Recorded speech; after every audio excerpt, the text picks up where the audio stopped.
Hey, you there, in the baby registry rabbit hole. The thing experienced parents agree on? A Nanit Smart Baby Monitor. One camera, one app for video, breathing motion monitoring, and personalized sleep insights. All in one place. Check in from anywhere, get real-time safety notifications, and capture every sleepy smile and goodnight kiss. The best part? Those insights help you get more sleep, starting night one. Add it to your registry or shop at Nanit, nanit.com. This is Peter. And this is Tom. And you're listening to History Teachers Talking Podcasts.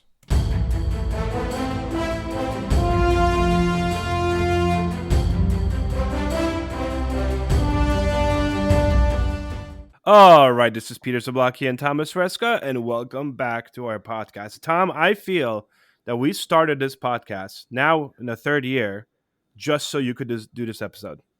I don't know about this episode. We had a couple other ones that I was really into also, but this is definitely one that I guess is a little bit more up my alley than yours, I would say. Yeah.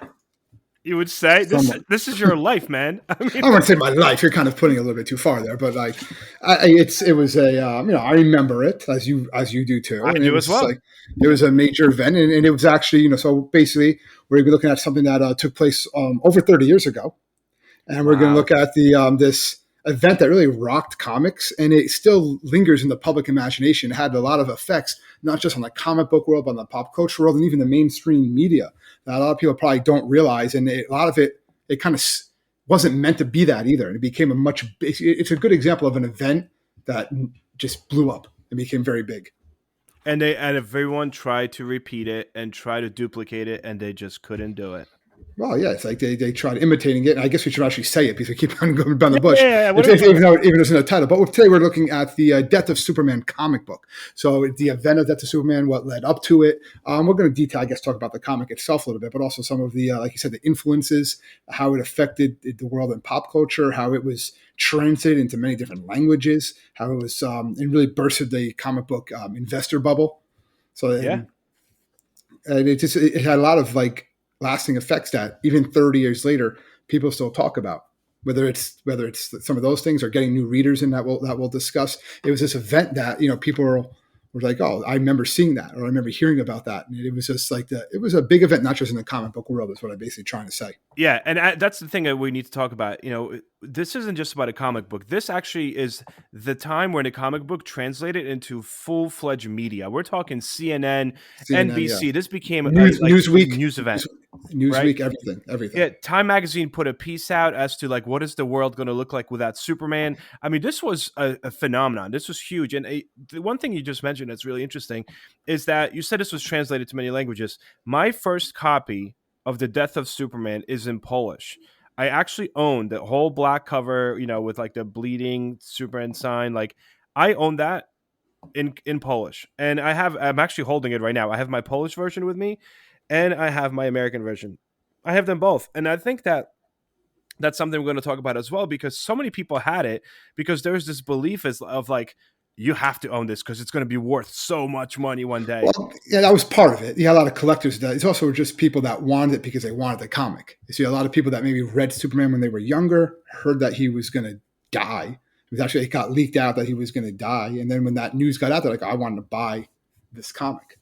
And I guess we'll get into that in a few minutes. I think we should maybe do a little backstory to it first. Yeah, so why is Superman so important? And why DC decided to do it. And also, I don't think it would have been as big of a deal if it was someone other than Superman. I know people who know me might call me a Superman mark, I guess, and stuff like that. I wouldn't compare it to like some of the other heroes, but it's just because, he is the superhero. You don't have anybody else unless you have Superman.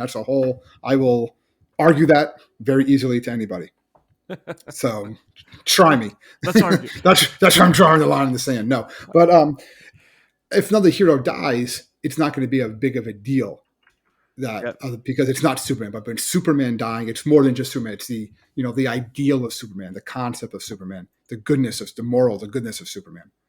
Yeah, I mean, it first appeared in Action Comics in 1938, right? So right on the eve of World War II. Middle of the Great Depression. Yeah, middle of the Great Depression. I mean, and Superman was, obviously, everyone kind of knows it, right? Fictional character, Krypton, all that good stuff. But it's what he comes to represent, and this idea of hope right? Hmm. And that's kind of what for children growing up in a Great Depression, it was this idea. It kind of established and popularized the superhero genre. Like it didn't really exist that well until No, you had Superman. some. You had Tom Strong. You had like the Phantom. So you had issues like that. But a lot of it was sci-fi and westerns. Yeah, Superman was really the first one that really caught on.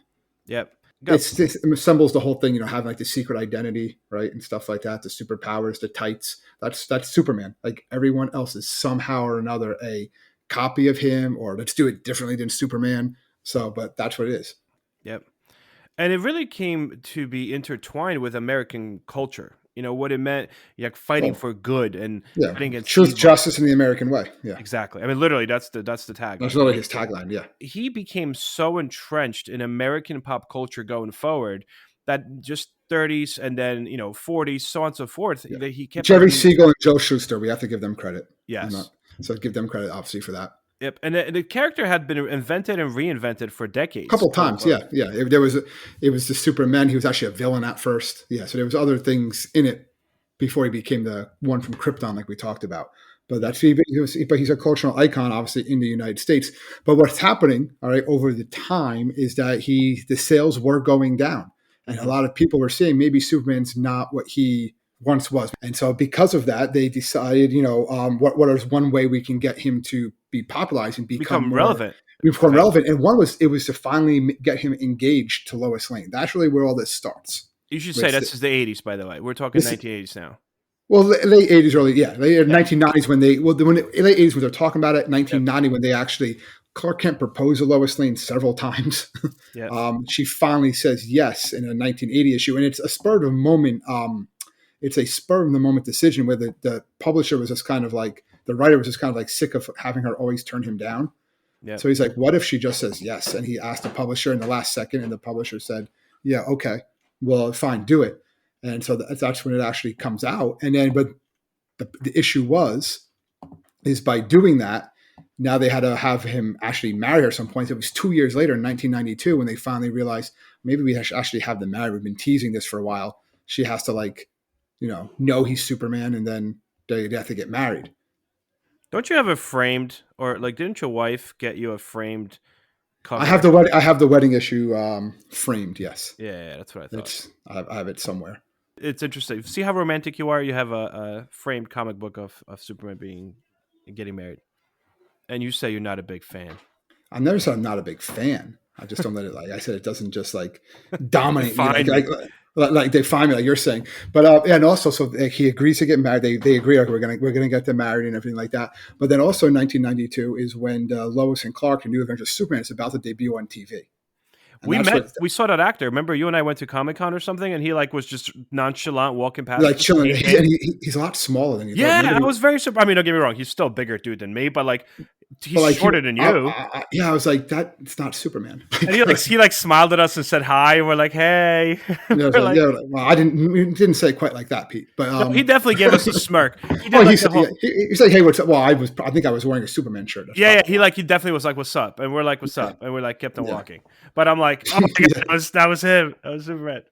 Yeah, but it was and then so that show is coming out, and they decided that they didn't want to confuse people. They wanted to go along with the comics because that's about like Lois and Clark first meeting each other, and like, oh, we don't want that. We want the people to be like, oh, will they or won't they? Even if anyone who knows anything about Lois Lane and Clark Kent, that's they're destined to be together. But they kind of wanted to make it more of like a will they, won't they thing on TV show. So we had to delay it. So how are we going to delay in the comics to correspond with the TV show for when they wanted it to be the same time when they get married on the TV show? It's when they get married in the comics. And they did ultimately do that. So the thing here is that they were, like, as you mentioned before, they were building up to this moment for like a year worth of issues. Oh, years. And then all of a sudden, the WB people come in and they're like, no, we wanted to correspond with our show. We're not at the show yet. So the whole buildup of what you guys just came up with for the past like 2 years, let's say, it's done. Come up with something else. Yeah, come up with something else. Yeah. So they're having these pitch meetings and they come up with, yes, all right, well, let's have like he can go to space for a while. Lois can lose her identity and stuff like that. So after this, a bunch of these different ideas. And it's one man by the name of Ordway. He just said, like, in a moment of like frustration, or they get mad, he's like, let's just kill him. All right, let's just kill him. And then one of the other writers by the name of Dan Jurgens, who is a famous writer for Superman later on, he was toying with that idea of like, what would the world be like if Superman was gone, right? And he pitched that to the group, and they kind of like, all right, maybe let's figure this out. And you have to understand too, this is going to be like throws people for a loop a lot of times when you say this. This wasn't the first time that DC killed Superman. There was a story. Like a ghost at one point, a couple years. There was 1961. There was an imaginary story where he died. In 1987, he faked his own death. They even did that parody of that on the Superpowers TV show. When I remember, like Superman pretended to be dead, and they showed it was actually the episode was like called "The Death of Superman." Like that came out in the 80s. So this was the first time they've done it. But what happens is they decide, all right, we're going to kill him. So let's come up with a story and kill him, and we'll get to that. But what basically happened is then there was a Long Island newspaper who just happened to come across a comic preview magazine where they kind of talked about killing Superman. And if you read it, it kind of also says, he's going to come back, but doesn't spell it out exactly like that. And it just catches on. There's not really any other news stories going on that day. So the reporter spun it into the front page news. It just said Superman dies. And that was on the news. And then other newspapers picked it up. And then it exploded. Massive media attention. And that DC didn't even have a press release ready for it. Nowadays, they do anything. They have like press release ready for it. No, Superman does this. Superman goes here. Superman's son is binary, which is like a new thing. All this other stuff. They put press release out. They want to get ahead of the story. This is the story now. Like Superman is going to die, and people are like losing their minds over it. No, like Newsweek, People Magazine, New York's Newsday, NPR has special shows on it. Yeah, CNN, like we said, cultural, like just shock, right? Washington Post starts to speculate, like, will this death last? Will it not last? Comic books have never, in the history of comic books as a medium, gotten this much attention. I think a lot of it stems from not just the fact of like that it's a comic book, but it's just the actual character himself. This is Superman. It's what he represents, like we said, like the wholesomeness and and why are they killing him out of all people? Why is Superman? And why then, right? Why late 80s? Why early 90s? What's happening? Right. It's almost like a social commentary. Like, do we not need Superman anymore? Like, have American values change culturally what we look up to now? There's a lot of deeper meaning into this than just a comic book character. Yeah, and during that time too, you have in comics anyway, you have like the birth of a lot of the anti-heroes in the 90s. Like if you're a big comic book person, the early 90s are not Punisher's well known. Huge. Are not well known for their like great comics because it's just like a lot of stuff is over the top, particularly like the late 90s too. It's looking like the Thor from the late 90s is very different from the Thor now. But going back to this, it's like the anti-hero, the Punisher, even Batman. In the mid 90s, you have like Cable, Deadpool. They all come out during that time. And that's what I read. It was like the violence. The 90s was kind of viewed as like a violent decade, the beginning of the 90s. And Superman was that establishment, but he was still like the original. So like killing him off is like, oh man, what's happening to like our values? If like are we looking up to like vigilantes like if we're okay, if we're okay with Superman dying. Yeah, no, what does that say about a culture? No, this is pretty legit stuff. So they decide that, how are we going to kill him off, right? And they actually create a character to kill him off, and it's pretty simple. They create this monster, right? I'm sure you've heard of it. It's almost too simple. And that's what a lot of people criticize, that it's too simple. He comes out of nowhere. Yeah. And if you look at him, he's basically like the Incredible Hulk with spikes. And they do later on. Doomsday is a much more in-depth character now. If you read the comic, they come up with comic books later on with backstory. Yeah, they explain it and stuff like that. And it was never going to be just a Death of Superman. So it's split into three parts. You have the Death of Superman, you have the world without a Superman, and then you have the reign of the Supermen, that's basically like the issues. If you ever buy like the graphic novel of Death of Superman, it's all of those together. Right. So, I guess we could talk a little about that when we get to it. But basically, how does he die? So, and they wanted to show Superman was vulnerable because a lot of people who remember reading Superman, especially in the Silver Age of comics, like if he sneezed, he put out solar systems. Like that's how powerful he was. So when they did the in '85, when they did the reboot basically of a lot of the characters, he was depowered. He's gotten more powerful since then, but he was kind of like weakened a little bit to the point where he could actually be killed. And that's something that they did want to show, that Superman was vulnerable. That was something that the writers thought they wanted to show. That would be important to show that Superman was vulnerable. What happened at this moment, right, where this took DC and the comic book world, no one ever expected. Yeah, so when this comes out... They had to keep it up. That's the thing. They kept this up for 3 months. So people actually generally were like, wait, is Superman actually gone, and Yeah, especially since they they're worried replaced about it. him. They replaced him with Supermen, Men, right?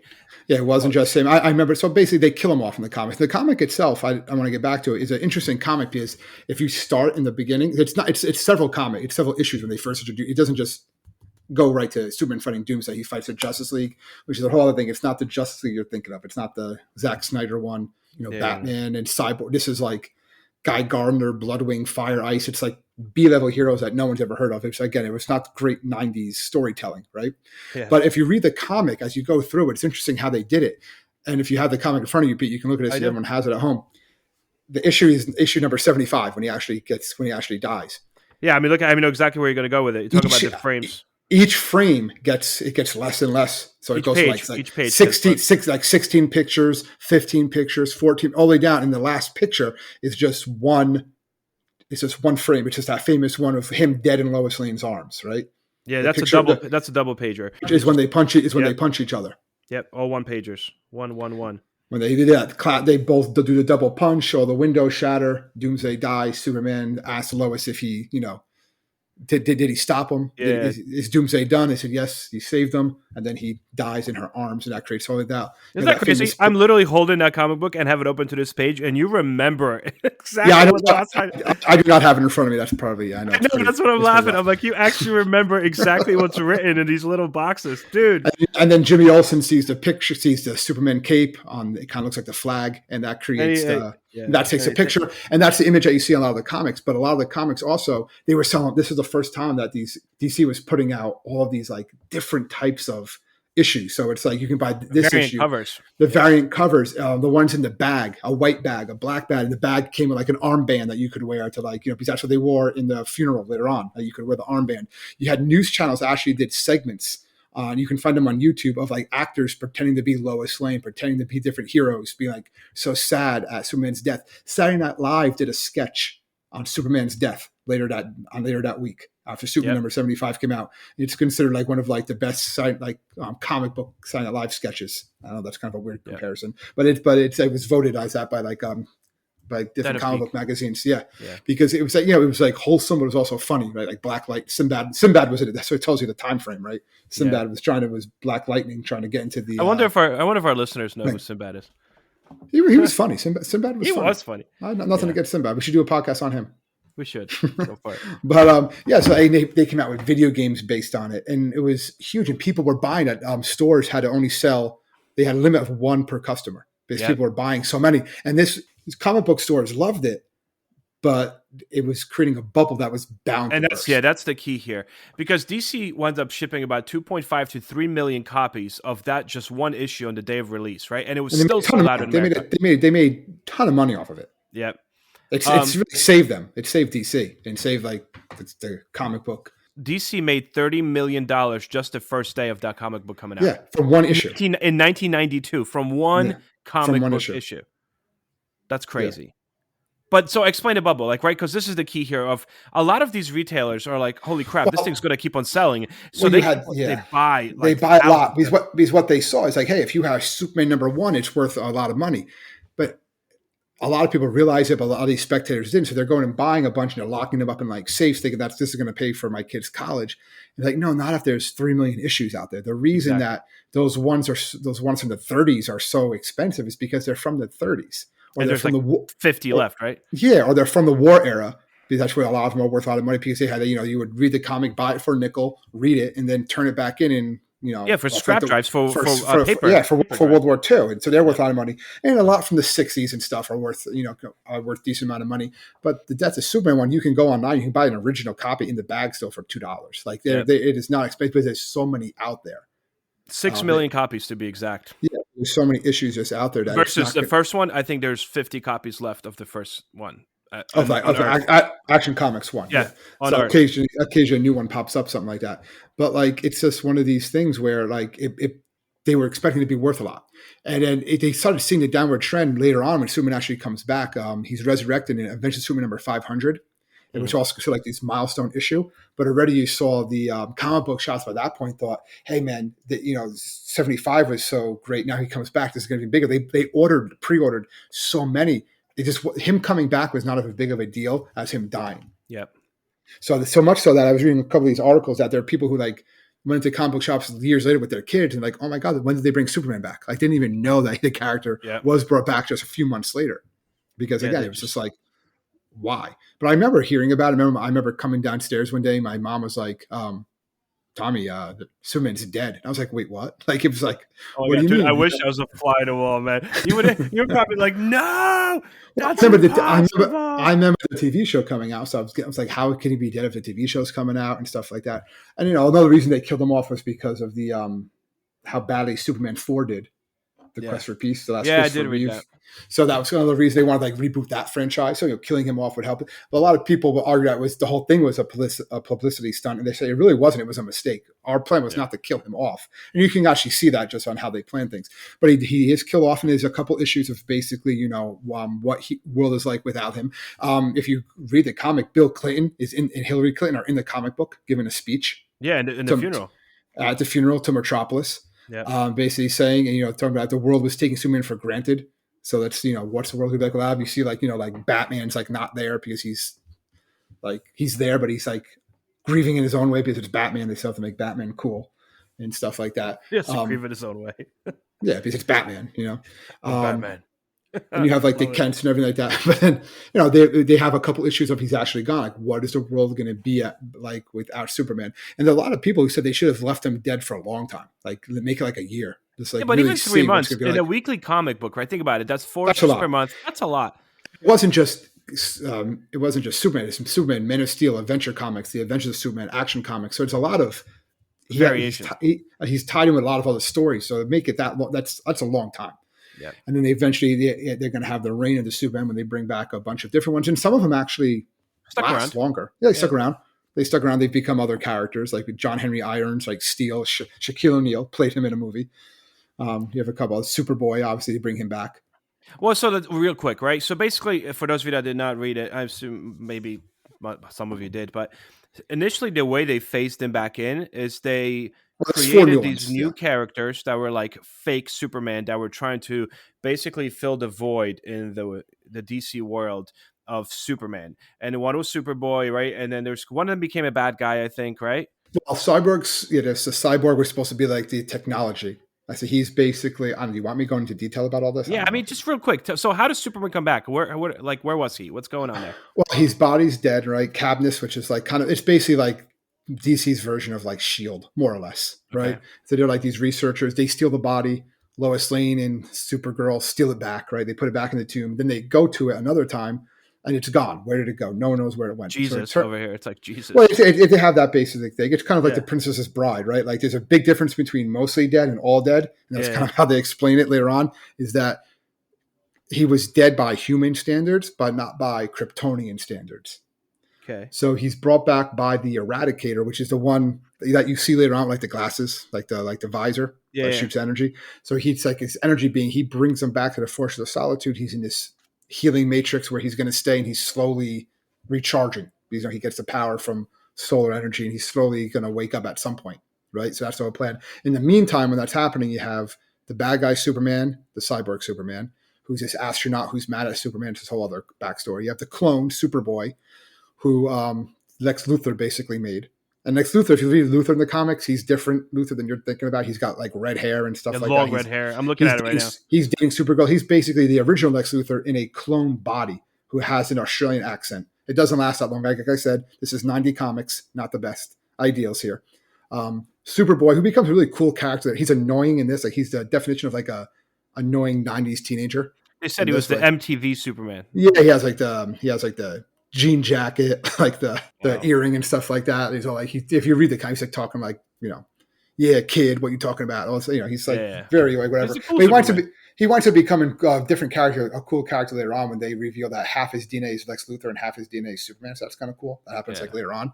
And then you have Steel, which is he's the only one that never claims to actually be Superman. He's John Henry Irons, a construction worker who gets saved by Superman. Later played by Shaq, like we talked about. Yeah. And then you have the last son of Krypton, which is the Eradicator program, basically, that goes around. He will kill bad guys. So he's going around. And they're all fighting who's going to be the real Superman. Until the real Superman is resurrected.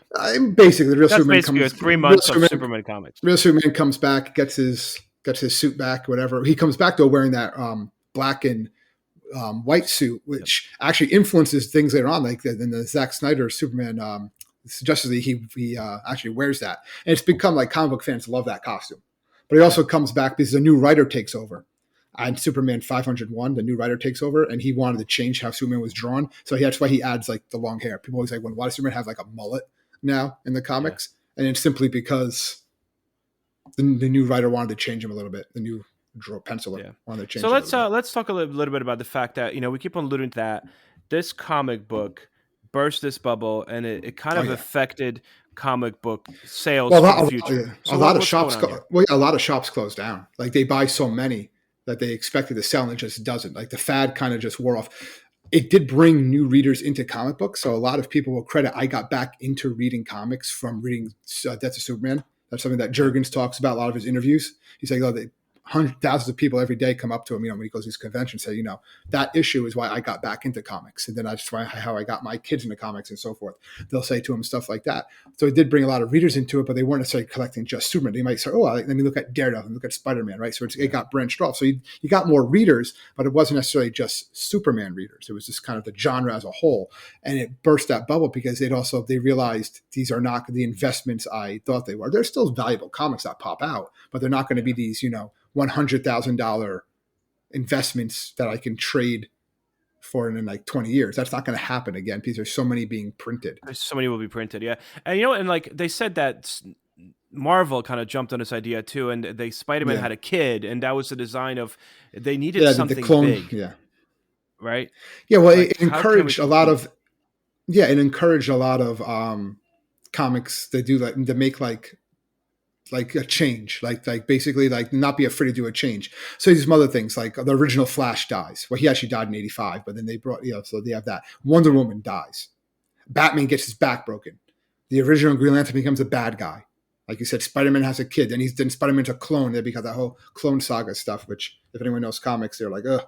But anyway, it's like things like that. So they're changing characters for the sake of kind of changing and seeing what sticks. And a lot of the stories, they stick around for a while. Some of the stories, they change. But yeah, even Marvel has done it even at other times too, when they'll kill certain characters off and they'll be gone for a while before they come back. I remember Captain America died not that long ago. I feel like I read that comic at the end of the Civil War arc. Yeah, but they bring him back. He didn't really die. He was time bullet, or whatever. Like there's always things like that. Yeah. But think of like what Marvel movies did. So you would think that Marvel movies would bring back and like almost resurrect comic books, which as an art form, comic books overall, just even pop culture wise, they're dying. It's a dying breed, right? Right now, most of the stuff is going digital. A lot of the comic books that are being drawn are going direct to digital, and if so, they're not being, especially post pandemic. Comic book stores are going through kind of a crisis right now, and I think it's very interesting because Marvel and overall superhero, especially since what happened since Iron Man, like resurrected this idea of like comic book superheroes. And yet the actual source material somehow did not get the same boost that you would expect, right, from these huge blockbusters. Because you would think like biggest, money-making blockbusters for the past decade are superhero movies. And like, why is that not translating to comic book sales? Because it's not. Well, it's different. I think a lot of times that you have a lot of times you'll see these movies and be like, well, that's not what it's like in the comics. Yeah. That's what a lot of people will say. You have those fan reactions. Okay. One way or the other, good or bad, right? Where they're going, this is, not like the source material. The Hulk wouldn't get beat like that, or, Thanos should do this. Yeah. So you have a lot of people that capture that sort of stuff, but it's just like, really just enjoy it. I always say like, it is what it is. But it did. Sometimes they catch on, and sometimes they don't. That's basically what's going on. But it's what the Death of Superman did was it was like the event comic, and a lot of the event comics since then haven't really caught on. The movies have, but a lot of the event comics themselves, like where we're going to have the death of this character, or we're going to have the Age of Ultron is another example of these. It's just some catch on and some don't. It's not hit or miss. It's like some of the movies. Some of the movies have done better than others. Yeah. I mean, it did kill off Iron Man. I mean, talk about a big.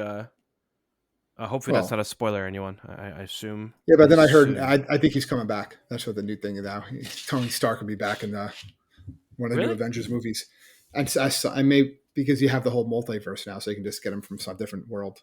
Oh, jeez. or something like that. So it's comics, and no one actually dies for good. You can always bring someone back if they want to. If the character's popular enough, all right, or they can work them into a story somehow, the character's going to come back. But again, it's just, I don't know, I really want to stress just like how it just was such this big pop cultural thing, really, because there was not much else going on. If there were other news stories going on at that time, it probably wouldn't have been as big of a deal. But it just became a huge deal, and it changed everything. And comic book wise. You did mention something earlier before that I kind of wrote down. I figure I wanted to come back to at the end. Because Superman exemplifies and really embodies American values and American culture and society, Superman right now of 2023 is changing. And characters are being introduced. There's different versions of the character being introduced for the modern world. Chinese Superman, you have right? African American Superman. Superman he's been married to Lois Lane since the 90s. Well, they did change that a little bit in New 52, but we're not going to get into that. But he did marry Lois Lane. He has a son. His son is, I think he's gay. Bi. Isn't he gay, or is he bi? I think he's bi. I could be wrong. So you have that going on. There's a new Superman and Lois TV show on, which I haven't really watched, but I heard is very good. I'm surprised you haven't watched that, because you were like, I've seen a couple episodes here and there, but it's just one. I will watch it at some point. I was a big Smallville fan when that was on. That was obviously a big thing. And again, they said one reason why Smallville was so popular is because it happened shortly after 9/11, and people wanted to go back to that like wholesome feeling of like that Superman gives you. Like, he's just here to help us. You know what I mean? Yep.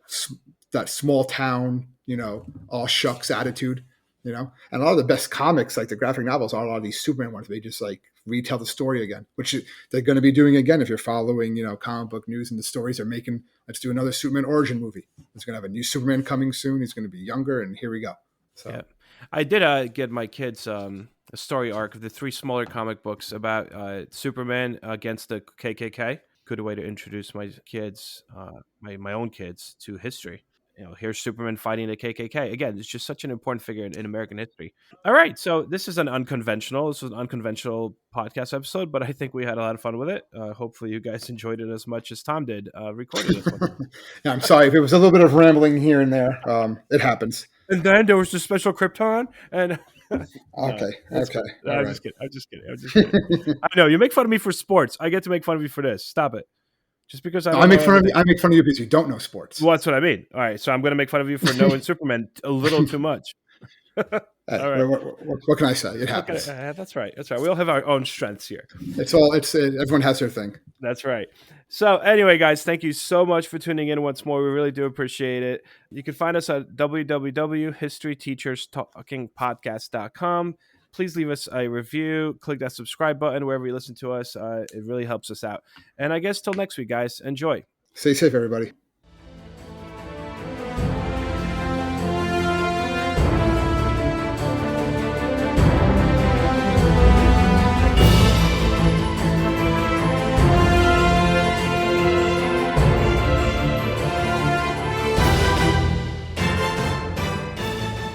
I hope everyone enjoyed our podcast, and if you would like to email us, you can do so at historyteacherspodcast@gmail.com.